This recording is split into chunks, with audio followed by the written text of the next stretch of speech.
This video is being recorded on Thursday, November 7th, 2019. Hello everyone, this is Nicholas Acosta and welcome back to CSCBVIP. If you are sighted, you might notice that my screen is black. I'm sorry, I probably could have done better than this. Right now I currently have the screen curtain enabled and I also have voiceover enabled, and I didn't know what to put in the background, and so I'm sorry if it's black, but welcome to the channel CSCBVIP, also known as Computer Science for Blind and Visually Impaired People. I just wanted to let everyone know that this video is being recorded today on Thursday, November 7th, 2019, but it's gonna be uploaded to the channel probably tomorrow when I come home from school.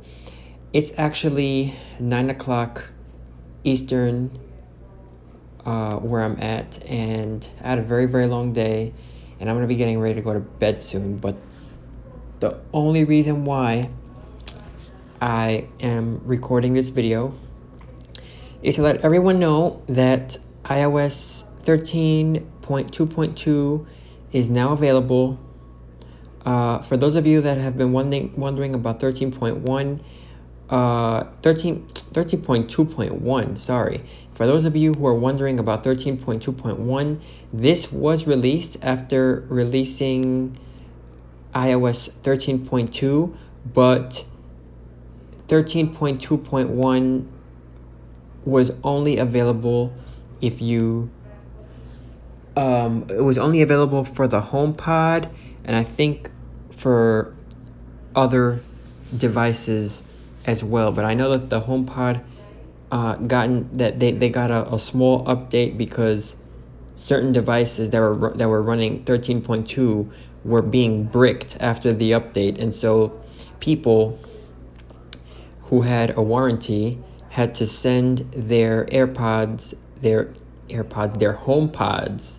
I hope I didn't say AirPods too much. They had to send their HomePods to Apple, and they had to get a replacement HomePod because after upgrading to 13.2, they were being bricked.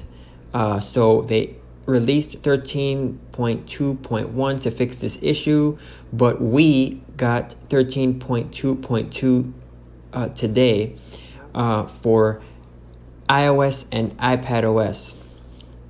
So 13.2 is an update that fixes several bugs.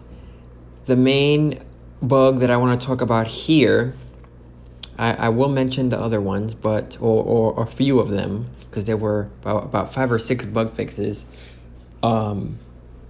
So there was in 13.2, there was a RAM management issue. So basically, when you had iOS 13.2 installed and you were to open a bunch of apps such as YouTube and leave them in the background, let's say anywhere from 5 or 10 apps in the background, they would be in your app switcher, but something would happen with the RAM where your apps would refresh or they would unexpectedly quit.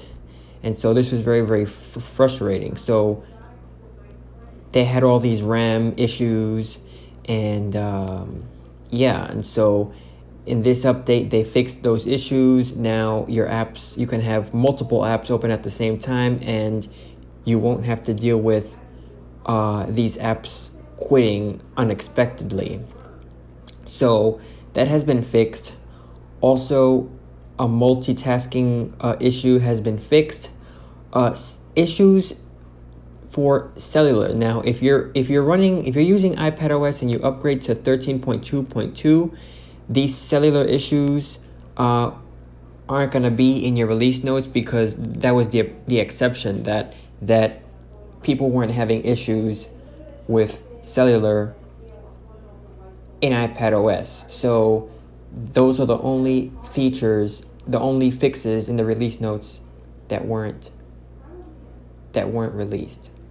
So that's the exception there, but everything else that has been fixed in 13.2.2 has been fixed in iPadOS as well as iOS.